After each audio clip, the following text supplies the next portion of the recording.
తన సైన్యానికి ఉన్నటువంటి సెలవులన్నింటినీ రద్దు చేసింది. ప్రతీకారం తీర్చుకోమని చెప్పేసి సైనిక ఉన్నతాధికారులు కింద స్థాయి అధికారులకు చెప్తున్నారు. అందుకోసమనే వరుసగా వివిధ సెక్టార్లలో జరుగుతున్నటువంటి కాల్పులు, దాడులు. బట్ పాకిస్తాన్ సైన్యానికి మన సైన్యం సమాధానం చెప్తుంది. అదే సందర్భంలో మన సైన్యంతో దాడి చేయడం చేతకాని దద్దమ్మలు జనావాసాల మీద పడుతున్నారు. మనం పాకిస్తాన్ జనావాసాల మీద ఎప్పుడు దాడులు చేయలేదు, వాళ్ళని చంపాలనుకోలేదు.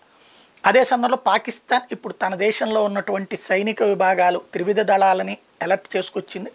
ఏదో ఒక ప్రతీకారం తీర్చుకోమని చెప్తోంది. ఖచ్చితంగా ఇప్పుడు వాళ్ళ ప్రభుత్వానికి ఒక తలవంపైంది, వాళ్ళ సైన్యానికి తలవంపైంది. అసమర్థ దేశం కింద ప్రపంచం ముందు నిలబడింది. యుద్ధ విమానాలు అలాగే భారత సైనికులు సరదాగా వెళ్తున్నారు, పాకిస్తాన్ అటాక్ చేసి కూల్గా వెనక్కి వచ్చేస్తున్నారు. పట్టుకోలేకపోతుంది, పసిగట్టలేకపోతుంది, ఏమీ చేయలేకపోతుంది. ఇది పాకిస్తాన్కి తల కొట్టేసినటువంటి పని అయ్యి ఏదో ఒకటి చేయమని చెప్పి ఆర్డర్లు వేస్తుంది.